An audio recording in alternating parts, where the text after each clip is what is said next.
Hi friends, welcome to our spoken English series. What do you do when your child suddenly cries or starts fighting? Do you shout back or do you get angry or do you do stay calm and speak gently? So in today's episode we will learn how to handle these emotional moments in English with kindness, patience and love.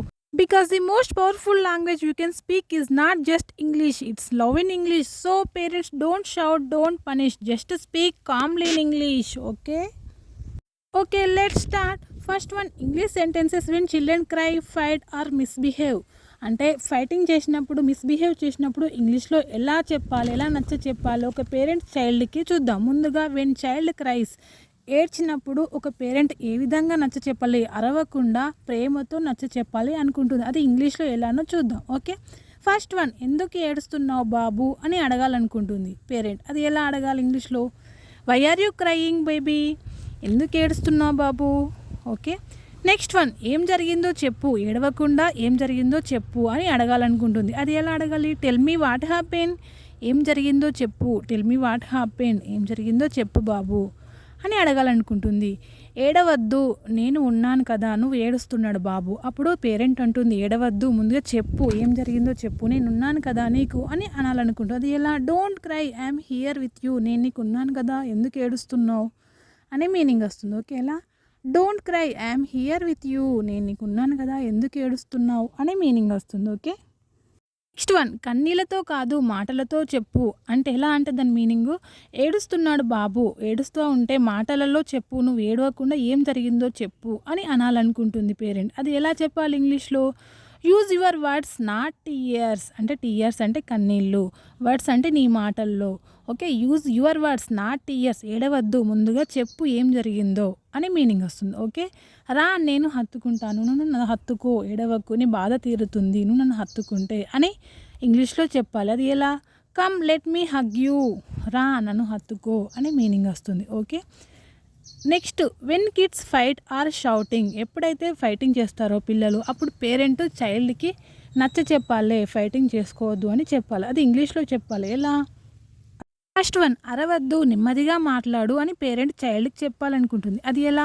No shouting, speak softly, అరవద్దు, నెమ్మదిగా మాట్లాడు. Fighting చేస్తూ ఉంటే అరుస్తారు కదా, అప్పుడు నెమ్మదిగా మాట్లాడు అనే సిచ్యువేషన్లో ఇలా చెప్పొచ్చు. ఎలా? No shouting, speak softly, softly అంటే నెమ్మదిగా మాట్లాడు అని మీనింగ్ వస్తుంది. ఓకే, నెక్స్ట్, చేతులు కొట్టేందుకు కాదు, ఫైటింగ్ చేస్తూ ఉంటే కొట్టుకుంటారు కదా, అప్పుడు ఇలా చెప్పాలనుకుంటుంది. చేతులు ఉన్నాయి కొట్టేందుకు కాదు అని చెప్పాలి ఇంగ్లీష్లో. అది ఎలా?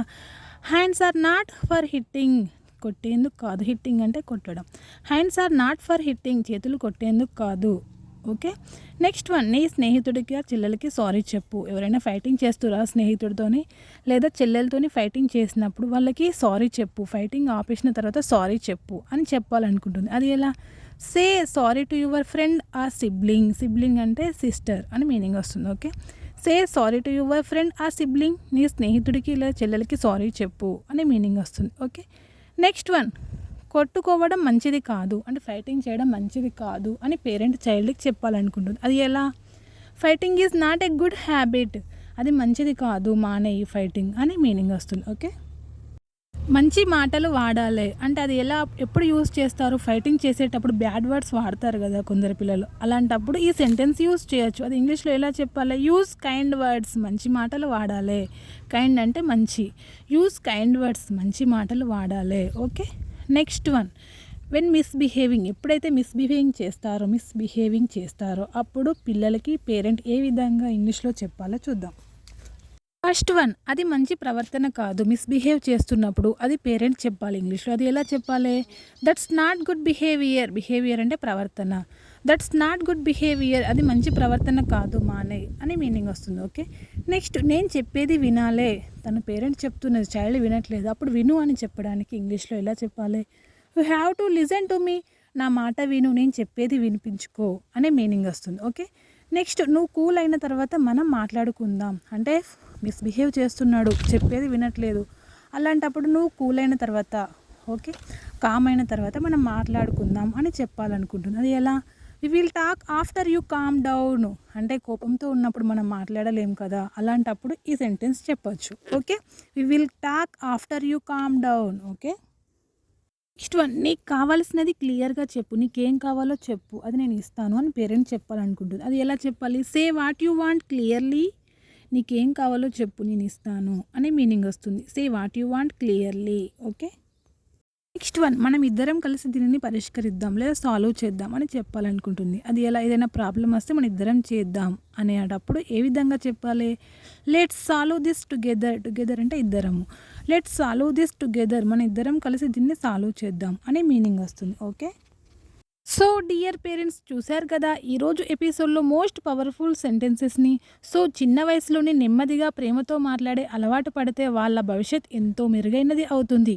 ఇంగ్లీష్ అనేది ప్రెజరింగ్ కాదు, పేరెంటింగ్లో భాగం అనిపించాలి. So friends, when your child is crying are misbehaving, it's not your volume they need, it's your voice filled with love. Every soft English sentence you say becomes a seed of confidence, kindness and calmness in their heart. Teaching English is not a task, it's a gift, and your love spoken in English will light up their future. So friends, if you found this video helpful, like it, share it and subscribe for more videos. Comment below which sentence touched your heart the most. Okay, see you in the next episode. Thank you for watching. Okay, bye bye.